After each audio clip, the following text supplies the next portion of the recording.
Welcome to Inside Sim Racing and kind of our first in-depth look at rFactor 2. Yeah. I'm Darren Ganji here with Jason Dunnington. And this is actually build 660 that we were looking at. And we've been actually kind of looking at quite a few builds for the last month or two. Yeah. You may have seen our test drive of the Honda Civic at Monaco that we did last week. And we mentioned that we were going to go a little more in depth, so here we are. Yeah, we're ready to rock. If you're not familiar with rFactor and you're in this genre, you've kind of been under a rock, because rFactor's been around for a long time. At least the first one was, and the developers of rFactor, ImageSpace Incorporated, have been around for even longer than that. They were, I don't know if you knew this, they developed some of the old EA games. No, I didn't actually. They developed the old NASCAR and Formula One EA games. Both, I think some on the console, but mainly on the PC. Right on. And then some guys developed a mod from Formula One 2002, I think it was, Simbin. The Simbin guys. Okay. And then not long after that, ISI basically made an open source racing simulator, which allows modders to make, I don't know if you knew this too about rFactor, some dude made a hydroplane boat mod. I have not. There's been everything you could think of with a motor modded on rFactor. Really? Lawnmowers, hydroplanes, off-road stuff. So anyway, rFactor 2 has been in development for a while now. And it's been available for a couple years at least. I don't know exactly. I think at least 2 years it's been available as a beta platform. Really? And you can get it, a year license is about $50, or you can get a lifetime license for $90. So if you get the lifetime, you don't have to pay shell out anything. Yeah, it's yours to own forever. Kind of a no-brainer on that one. Yeah. So we're going to talk about physics, graphics, stuff like this. This is not a review because they're still in development. Honestly, as long as they've been in development, we should be able to review it by now, but we'll get to that in our closing thoughts. So let's just get to physics. Okay. And I think it's a little all over the place as far as, there's a bunch of different cars. Yeah, 19 cars and 12 tracks, which is now 20 cars and 13 tracks because they just came out with the quad. Right. Let's start with that quad that they just came out with. All right. This is their first off-road vehicle. And track, Lost Valley was the name of the track. Right, little desert track, look cool. Yeah, track was cool. Yeah. But now let's talk about the physics of that particular, it's not even really a car, it's a bike. Right. Bike, car, combo, quad. Both of us have ridden quads, so we could actually directly translate our real world experience to what we felt in that. Yeah. And first thing, and this is kind of across the board with all the rear-wheel drive cars in rFactor 2, it just seems to lack rear grip. Totally. Or rear feel. Rear feel and grip, both. Yeah, I can't get over that with a lot of those cars. They just didn't, it just didn't do it for me. Something you wrote, you felt totally disconnected from the track. Yeah. And that really feels like the case across the board. And some tracks, Silverstone, for example. Right. There's some corners in Silverstone where you just feel like you're on ice. Yeah. And that the rear has no grip no matter how hot the tires are. And I'm not talking overheating, because if you overheat the tires, obviously you should be losing grip. But sure. It just seems like there's just a lack of overall rear grip. And now, with some setup adjustments, it seems to come around a little bit. And the force feedback, like you tweak that a little bit, and let's get to that in a second. Let's get to force feedback in a second. But you really, let's go back to the setups. Mm-hmm. Default setups on a good majority of these rear-wheel drive cars suck. Garbage. Yeah. And I would like to see, and by the way, we're not here to beat up rFactor 2, because there's a lot of things that we do like about it. Yeah. But we're starting with the physics, which is like the core of a really solid racing sim. Yeah. So that's probably one of my biggest complaints. Now, let's go to the front-wheel drive car. We drove that Honda the other day. Right. Default setup and torque steer and all that, in my opinion, felt great. I liked it. I did too. I really did. The torque steer, they had that nailed. They did really good on that. And just the overall feel of the car, it's not really, you know, and you're not going to have, you know, the rear grip feeling that you do in a rear-wheel drive car. However, you still lose that rear grip, don't you? Know, coming around a couple corners like on Monaco, that one is a super icy corner, but I was running the Corvette and that felt better, like I had more rear grip, but you know, a little off throttle on the front wheel drive car and that rear end just toss right around and then you're trying to catch up to it. Yeah, so I don't know if it's just they need to dial in the rear grip overall. And again, we didn't touch the Honda setup. So back to the setups. It takes some, let's go to the cart. Yeah. Okay, which is a, you know, basic setup package. You know, not a lot of tweaking to get it right, but for instance, I think there's way too much caster in the default setup. Yeah, I agree. I had to really back that down to stop that cart from just snapping loose on you. Right. And man, it's just difficult to drive where that's another thing both of us have real world experience in. I've driven a Rotex, Jason's driven similar, you know, things as far as carts go. So yeah, we're gonna go kind of long on physics here, but let's kind of wrap it up by just saying the default setups need a lot of work. I think they need to really provide something that's really stable and very drivable, yeah, for everybody, and then, you know, let the aliens tweak those and the guys that are really setup gurus to get them right. Yep. You know, make them faster. You know, I want to feel more rear end grip. Yep. And, I mean, at least give us up to like 80% of on the set. You know, 80% of maximum that you can get out of it. That's a great starting point. I mean, a lot of other ones do. So of course, they give a good set to begin with. iRacing gives a good 80-90%. And you know what? We're going to compare those two because those are the, you know. Well, they're Sims. Well, and people are calling these guys the big three: iRacing, Assetto Corsa, and rFactor 2. And so we're going to compare them to the other two on the big three. Yeah. And man, iRacing and Assetto Corsa's default setups blow rFactor 2's out of the water. Completely. And again, we're not here to try to beat up rFactor 2. We're just telling you our opinion. And that's what it is. And it's not like I tried to coerce Jason into, you know, saying these things, right? Yeah, as a matter of fact, I tried to talk you into saying, well, let's try some other stuff to make it feel right. Right, exactly. And well, and I'm new to the rFactor 2. I've only been playing that for what, past month or so. Yeah, so you never tried rFactor 1. I didn't get a chance to run rFactor 1, so I don't have that to go by. But you have Game Stockcar, which is based on that same engine. Oh, really? Really? Yeah, Game Stockcar is basically rFactor 1. One of the best modding teams for rFactor 1, Ritza, is who made Game Stockcar. And you can tell. Yeah. Well, that's kind of, that almost puts a bad taste in my mouth for rFactor 2 having the same engine and yet a guy. Now, Game Stockcar is still in development, of course.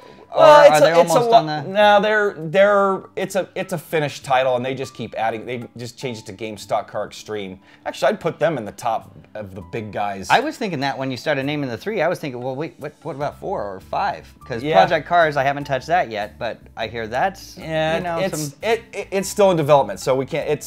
Well, it would include with these guys. These are still in development. Yeah, but you can't readily buy Project Cars right now. True. Yeah, it's not for the public yet. Yeah, right. I mean, there was their whole buy-in thing where you could, you know. Anyway, I'm not talking about Project Cars right now. So let's transition to force feedback. So during our piece on the Honda, we talked about we cranked up the force feedback, and part of it goes back to that rear grip thing. Yep. We had been setting it anywhere from 1.5 to 1.8. And somebody came on the YouTube channel and mentioned, oh, you guys are experiencing clipping. And if you're not familiar with what clipping is, you can basically relate it to if you over crank up your stereo and your sound system, you get clipping in your speakers, which basically distorts the speakers, makes it sound like crap. Right. So basically what this guy was telling us was that we're basically clipping our force feedback by setting it up that high. Yeah.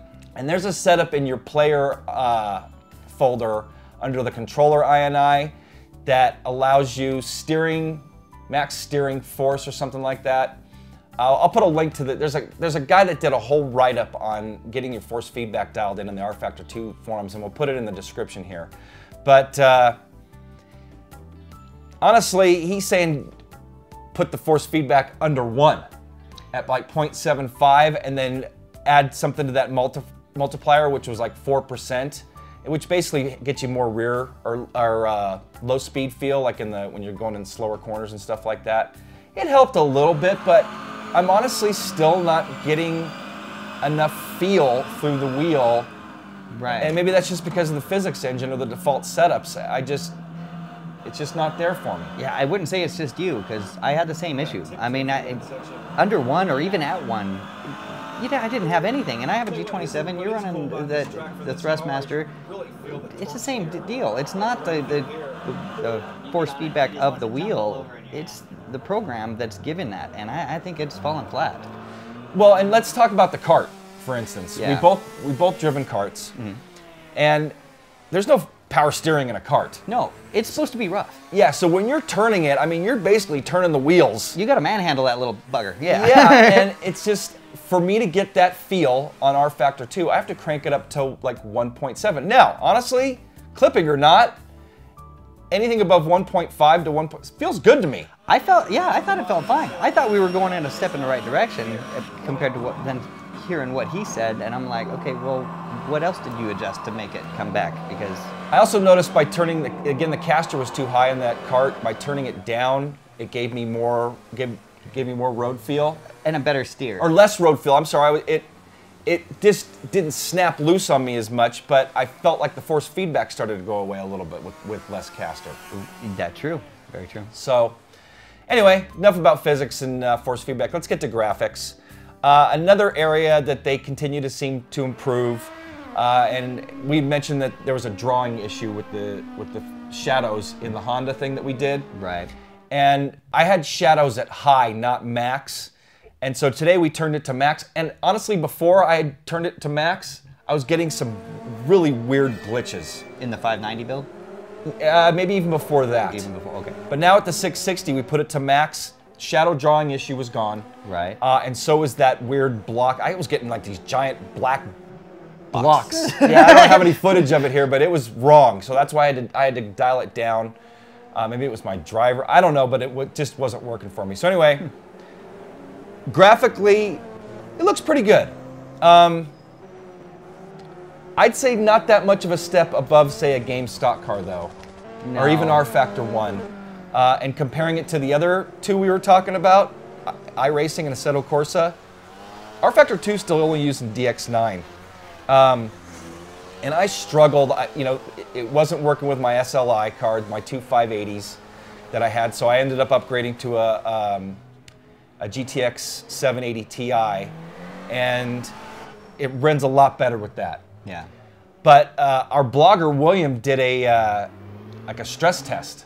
There's an MSI program that he can see how much load rFactor 2 was putting on his card, and it is really making things crank up. And you were having an issue with it just in the UI. Yeah, in the UI with the, I had to check the mark of capping the frame rate, because when I was in the UI, I was seeing 1,300 frames a second, and it was kicking my fans on my GPU or my video card up all the way up to max, until I was figuring out why it was doing that, because I jump in the game and the fans drop back down to a normal speed, and you get out and you're not doing anything, and the sucker's cranked. So that was definitely a quick fix too. But once I capped it to like 150, I didn't have a problem with it anymore. So graphics are a little dated, especially compared to the other on the big three. And game Stockcar, again, that's using the rFactor 1 engine, so it's about in line with rFactor 2. Yeah. Not as, what's the word I'm looking for? Pretty? Yeah, that works. It's just, it needs some work. I'd like to see them go to a DX10 and DX11, and maybe that's part of the problem with our video cards. Could be. It's that, more current video cards are meant for DX10 and DX11, so anyway, I think they need to work on the graphics a tad. Yeah, I agree. So let's talk about the cars. Again, they've got 20 different cars now, and this isn't including mods. We didn't really touch too many mods because in rFactor 1 there wasn't much base content. There was only a handful of cars that ISI put out. Oh. So with rFactor 2, they now have 20 different cars, which is, it's a good amount of content, but honestly, with the tracks that they have out, it kind of limits those cars to where you couldn't really race a league in any of them. Right. You know, like, okay, for instance, we were talking about, we just reviewed MXGP recently, and you were complaining about only 14 tracks. Yeah. And sure, there's modders that have created some tracks for rFactor 2, and they're okay. They're not really optimized all that great. You know, they're definitely not going to be laser scanned. So, you know, on the track side, they're kind of lacking. And I think ISI's goal with the base content that they've put out, and they even talk about the quad that just came out, that, hey, this is a good base for dirt. Right. I just don't think the modding community is what it was back for rFactor 1. When rFactor 1 was out and in its heyday, there really wasn't anything else. Right. People were transitioning off of NASCAR 2003. There was Live for Speed, and that's pretty much it. And rFactor. Live for Speed had no, for the most part, no real world content. Everything was just stuff that they made. You couldn't mod it, and it was all generic stuff. Generic cars, generic tracks, and people were kind of, it was a great physics engine. Yeah. And lots of cool features in it, but it was just lacking in the real world content. I think that a lot of the modders that were around for rFactor 1 have either A, been picked up by development teams, Right. Or B, are waiting for rFactor 2 to be finished, or even, you know, Assetto Corsa is going to be moddable. Yeah, since they opened that up to the modding department, yeah, I'm sure that probably split up the whole modding group on that. And here's the other thing. Now there's iRacing and Assetto Corsa, both with some good great base content for the most part. Right. Who wants to run something that's modded and not laser scanned, or, you know, even as realistic as some of the, I think Assetto Corsa, a good majority of their tracks are even laser scanned now. So, Right. me personally, and the content that they have, Ferraris, BMWs, and then you go over to iRacing where you can run the whole NASCAR schedule and pretty much every stock car on the planet. And every stock car track on the planet. Right? Yeah, and then, yeah, they just came out with Lucas Oil Raceway today, and that's, you know, another short track that's been added to the list. So, you know, when there's that much content, and sure, you got to pay a price for it, but when there's that much content, I think it's, you know, I think a lot of these modders have gone like the way of Ritza Studios, where they built their own development team and created their own content. Yeah. Well, that, and they have a new engine compared to, we're still, what, rFactor 2 is still tweaking their RF1 engine, aren't they? This is still the same engine, just, you know. It just, yeah, it doesn't seem as advanced, honestly, as I'd hoped for. Now, I will say this about the modding and adding different cars and tracks to rFactor 2. A lot easier than it was in rFactor 1. There's the whole mod manager. Yeah. And I honestly didn't even have to tell you about it. You figured it out pretty easily. Right, right. Man, rFactor 1 was a pain in the ass. It wasn't going to happen to Oh, dude, it was... You needed tutorials, didn't you? Pretty much. Pretty much, and then some of it was just a drop and drag thing, and some you had to install things, and then there was an app called RealFeel that really enhanced the force feedback, and if that particular mod wasn't adapted to RealFeel, it didn't feel right. So anyway, it was just all over the place, and it was hard to get right for rFactor. Right. Now let's transition to some stuff that we really like about rFactor 2. I think the AI in rFactor 2 is some of the best in the industry. Yeah, I agree. I think they're really solid. They're really intuitive. Well, most of the tracks, we just tried that the quad, and they were all over the place. Some tracks, they don't have any programming to them. Yeah, but the ones that do are solid, and you can actually race them. Like I did a test drive in the Panos at Loch Drummond, and that was a lot of fun. Yeah. You know, I was running 2-3 abreast in some corners, and you know, they weren't taking me out. They weren't punting me going into corners. So the AI is pretty intuitive, and I like the AI in rFactor 2. And definitely hard enough. Yes. You crank that sucker up, and you have one hell of a time trying to get into the front. Yeah. At 100%, you need to be on your game. You need to really, when that's set, and I put it at 100% aggression, you need to be on your game to be able to keep up with those cars. Yeah, definitely. So, again, I like I definitely like the AI a lot. Let's talk about tracks too. Uh-huh. Some tracks, back to this whole rear grip thing. Some tracks seem to provide a much more realistic feel as far as that rear grip goes. Like Loch Drummond, I don't really feel that issue. Then at Silverstone, man, there's a good handful of corners at Silverstone that feel like you're on ice. Yeah, or they just watered them down. Yeah, And even when you build up the groove, the real road. Yeah. Which we like a lot. It's cool to have that groove built up. And the little marbles showing up on there. That's really neat. Yeah, That's really cool. And actually, let's go back to the physics real quick. We didn't talk about flat spotting the tires. Oh, yeah. That's a really cool feature. You hammer the brakes, you lock them up, you flat spot those tires, and you can feel it in the physics. So, there's some. Again, we're not trying to beat this up. If anything, we're trying to provide some feedback based on what we've done to hopefully better this title. We want this title. We want all the guys in this industry to succeed. We Absolutely. want, Image Space to succeed. We want the Slightly Mad Studios. We want iRacing to continue to do what they're doing. Except Kunos, all of them.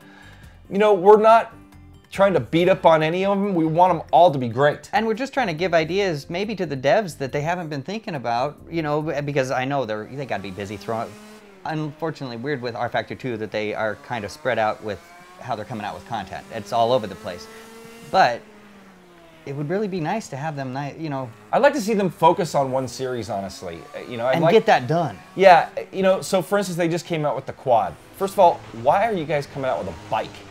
I mean, with handlebars. What about the 1960s cars they got going? How many cars you got now? And only a couple tracks? Where's those? Yeah. I mean, forget the quads for a while. Let's throw out some more of that. Exactly. I'd like to see some more, and I think it goes back to the modding community. I think that they were hoping that the modding community would round out those particular series, create more tracks and stuff. But I think it's really on you guys, ISI, to step it up and really focus on one series. Like the game Stockcar guys. They focused on game Stockcar, or the Stockcar, the Brazilian Stockcar, and now, they've changed it to game Stockcar Extreme, where they've got the 90s V12 formula car that they just came out with, and a bunch of different open wheel stuff. So I'd like to see some more focus on a series and really making that. Like they're coming out with a stock car. They're working on a stock car. I got a feeling we're just going to see that stock car with 1 or 2 tracks. Yeah. So what's the point? It's like, let's round it out, guys. Let's get something that's a little more well-rounded. Yeah. Make sure to take your Ritalin and then focus. Yeah. Another thing, sounds. Dig the sounds, digging them. It's awesome. Yeah. I like the ambient sounds. Are really cool. Most of the car sounds are spot on, are really throaty and awesome. I think the tire sounds are a little bit over-exaggerated sometimes. Yeah. Which in a racing sim you almost kind of need that, just so you know what those tires are doing. You get the cue. Yeah, but the way they made that reproduce sounds, it just doesn't sound like a racing tire or racing slick as it's going, and of course it's nowhere near a street tire. Well, even the cart, you turn the cart wheels like barely 20 degrees and they're like, yeah. Wait a second, what is going on here? You're coming out of the pits and the tires are squealing. So I think that's over. But I like all the other sounds. I love the ambient sounds, that are going on the track. You hear like an announcer in the background, and I think that's really cool. Me too. Another couple things, and we're just going to go to some pros and cons and wrap this up. But actually, I'll call this a con. You can have what's called plugins. So right now I'm running SimVibe, which feels great. Once it kicks in, SimVibe feels awesome in rFactor 2. After that 15-second or so span of deadness, and then it comes in. Yeah, one of the things I don't like about the plugins, bottom line is, in my opinion, as soon as you jump in that car, everything should fire up. Yeah. My dash doesn't fire up, my SimInstruments dash, and neither does SimVibe for, like Jason said, 10, 15 seconds, and I want it instantaneous as soon as I get in the car. When you're on the grid waiting for the lights to go green, you want that to feel, you better be working. Well, it's like I'm not seeing what gear I'm in, and I'm relying on my dash, and it's like, oh, did I ship? If I'm not using a stick, it's like, oops, did I ship twice? Yeah. Am I in gear yet? Yeah. So, or starting second or third, yeah. So let's go to some pros and cons. Actually, how about if I read the pros, Jason, and then you go to the cons so we can get through them really quick. Okay. Force feedback is a pro. It feels good. Physics, on the pro side, it still needs some work, but I think some feel great, some don't. Right. Love the real world or real road and the rubber buildup. I like that too. That's cool. We just mentioned the sounds, the track ambient, stuff like that. Animated track workers. Lots more life at the track than some of the other sims. Than many of the other sims. So, like the animations that are going on, the AI, really solid AI is a pro. Definitely. Flat spotting the tires is another cool pro. Right. So why don't you read off the cons for us? All right, so we'll go into the cons. It's a graphics hog and dated graphics, still running DirectX 9. Yeah, what are we doing there? I don't know. Shadows drawn. Now we kind of fixed that. I'll have to check that out on my system and see with an AMD processor. I think we can take that one off the cons though, because if you go to the max, and now it seems that that bug was addressed that I was having, so not having that issue anymore. So right. Okay. So yeah, flickering textures. I noticed in tracks too that and in ISI tracks, not just modder tracks. I'd kind of figure modder tracks they would forget little things like that, but in regular ones not so much. Hours to dial in for decent FPS. Or frames per second, yeah. You got to get the frames per second up there, and it's just odd on doing that. No default setups. With the mods, that's understandable, but with you guys, come on. Give us something to start with, because we're not setup engineers, and I want to get in a car and drive it, and when I have a bad taste in my mouth because of the setup, guess what? I'm not driving anymore. And I'm sure most people are thinking the same thing. Yep. Tracks aren't accurately compared to iRacing or laser scans. Some are closer.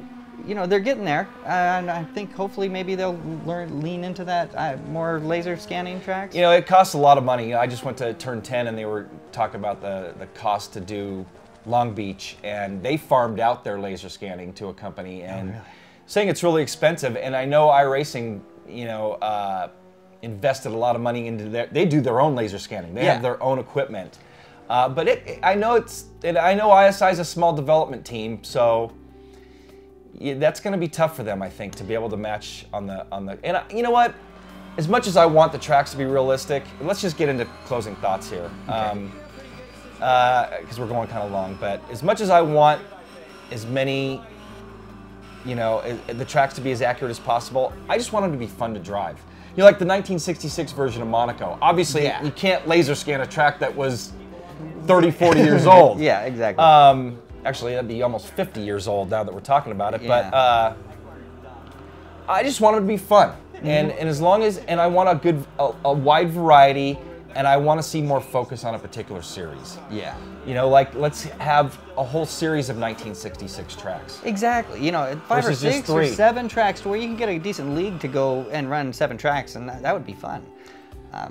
One thing, I have to say with the cons, slow development. You know, you guys have been around for a while, and now really compared to Assetto Corsa and, well, iRacing, you're kind of falling away. They actually picked it up. They've actually picked it up in the last few months, but early on, and I think those other 2 guys are lighting a fire under ISI, but they need to stay on this quicker development path where they're putting out more stuff more frequently. Or, you know, there was a piece that a guy did, Gamer Muscle, on is the multiplayer. We didn't talk about multiplayer much, because honestly, I haven't done any in rFactor 2 yet. But is rFactor 2 a ghost town? And then the guys at BSim Racing, Wim Breeze did a follow-up piece on it, and he kind of got hammered by you guys. And I'm sure, you know what, we're going to get hammered by the guys that love rFactor 2. And honestly, it is what it is, guys. This is our opinion. Sorry if you don't like it, but hey, we're just telling you what we think. And honestly, one of our biggest goals here is to light a fire under ISI to catch up to the other 2. Yeah. And get on par with that type of that development, you know, as far as that course of development goes. So again, we want ISI to succeed. You know, we want it to be a contender, but right now, it's kind of falling short. It is. It truly is. And it's an unfortunate ordeal, really. I hate to see a good, because they do have such great content, or not content, some great physics and great features, really cool features inside that I could see them really exploring and really working on to make some awesome headway along in their development, and it's just not there yet. You know, I did a piece, and this is going to wrap it up. I did a piece when we first started blogging at our site about the ultimate sim, And there's some things in rFactor 2 that would fall on in that list of the ultimate sim, the real world. We haven't talked about day to night transitions. Right. Weather. Weather, modability, real road.